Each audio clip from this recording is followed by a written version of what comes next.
welcome back to my channel. If this is your first time with us, it's great to have you. I am Dr. Uche. I'm a publisher, a biography writing coach, a book reviewer, and yes, I'm a real life physician. I love all things books. I go on my channel to share biography writing tips, to do book reviews, and sometimes I do children's book read alouds. I am so excited. That is what I'm doing today. I actually have two stories I'm going to read, and I'm going to share them in two separate videos. And before I go ahead, if you're watching this on YouTube, please hit subscribe and hit the notification bell so you know when I upload new videos.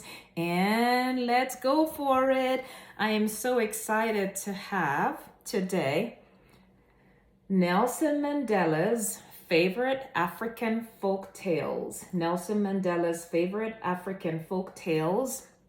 This is a number of stories, children's stories from across the continent compiled into a single book. Somebody told me about this maybe 2 months ago, and I immediately got a copy. I didn't even know there was such a book. And I would like to read some of them today. I will be reading two stories, and as I said, I'm going to share them in two separate videos.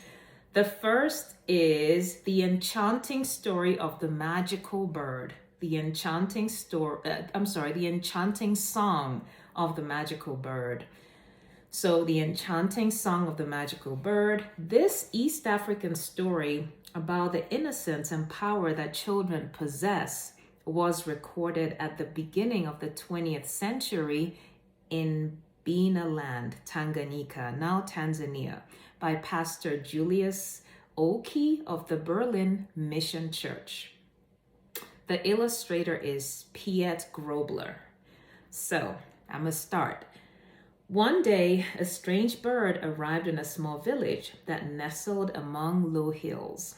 From that moment on, nothing was safe.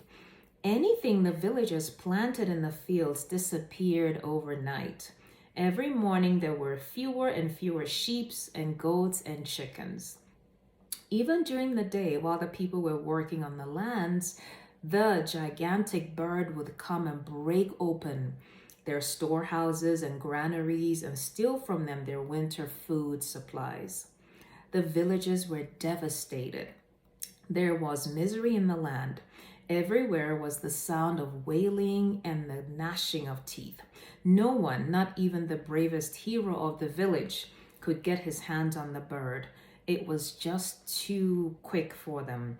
They hardly ever saw it. They just heard the rushing of its great wings as it came to perch in the crown of the old yellow wood tree under its thick canopy of leaves. The head man of the village tore out his hair in frustration.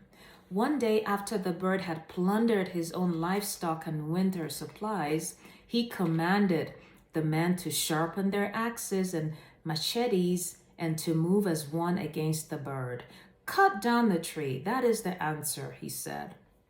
With axes ground to gleaming razor edges, the men approached the great tree. The first blows landed heavily and bit deep into the flesh of the trunk. The tree shuddered, and from the thick, tangled leaves of its crown, the strange and mysterious bird emerged. A honey-sweet song came from its throat. It reached into the hearts of the men and spoke of fabulous, far-off things that never would return. So enchanting was the sound that the axes and the machetes fell one by one from the hands of the men. They sank to their knees and stared upward in longing and yearning at the bird that sang for them in all its brilliantly colored splendor. Here's a picture. The men's hands became weak, their hearts became soft. No, they thought, so beautiful a bird could never have caused such damage and destruction. And when the sun sank red in the west, they shuffled like sleepwalkers back to the headman and told him there was nothing but nothing that they could do to harm the bird. The head man was very angry. Then the young men of the tribe will have to help me, he said. Let the youngsters break the power of the bird. The next morning, the young men took their gleaming axes and machetes and set off for the tree. The first blows again landed heavily, biting deep into the flesh of the trunk. And just as before, the green canopy of the leaves of the tree opened, and the strange bird appeared in all its multi-hued finery. Once again, a most wonderful melody echoed across the hills. The young men listened enchanted to the song that spoke to them of love and courage and of the heroic deeds that awaited them. This bird could not be bad, they thought. This bird could not be wicked. The young men's arms became weak, the axes and machetes fell from their hands, and they knelt like the older men before them, listening in a trance to the song of the bird. When night fell, they stumbled, bewildered, back to the headmen. In their ears still sounded the enchanting song of the mysterious bird. It is impossible, said the leader of the group. No one can withstand the magical power of this bird. The headman was furious. Only the children remain, he said. Children hear truly, and their eyes are clear. I will lead the children against the bird.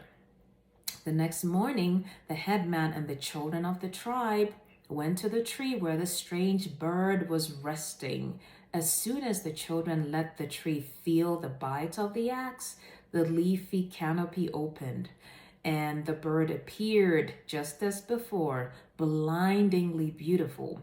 But the children did not look up. Their eyes stayed on the axes and machetes in their hands, and they chopped, chopped, chopped to the rhythm of their own music. The bird began to sing. The headman could hear that its song was beautiful beyond compare, and he could feel the weakness in his hands. But the children's ears could hear only the dull, regular sound of their axes and machetes. And no matter how enchantingly the bird sang, the children continued to chop, chop, chop. Eventually, the trunk creaked and cracked apart. The tree crashed to the ground, and with it fell the strange and mysterious bird. The headman found the bird where it lay, crushed to death by the weight of the branches. From everywhere the people came charging.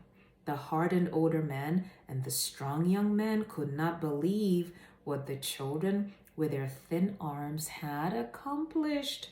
That night, the headman declared a great feast to reward the children for what they had done. You are the only ones who hear truly and whose eyes are clear, he said. You are the eyes and the ears of our tribe. The end. All right. This is the first story. The Enchanting Song of the Magical Bird. Did you like it? Disclaimer, I am not in support of any harm coming to animals in any shape or form. I am simply reading this story, okay? That's what I do on this channel. Reading a story out of this book, Favorite African Folktales by Nelson Mandela, okay? Again, I do not support. My reading it does not mean endorsement of any harm coming to animals, but I do share stories on this channel written by other people, and I'm just reading this out of this book. There are several other stories in this book. I will read a second one that I'll upload in a separate video. Okay, I look forward to sharing that again with you next time. Till then, take care, stay well. Bye-bye.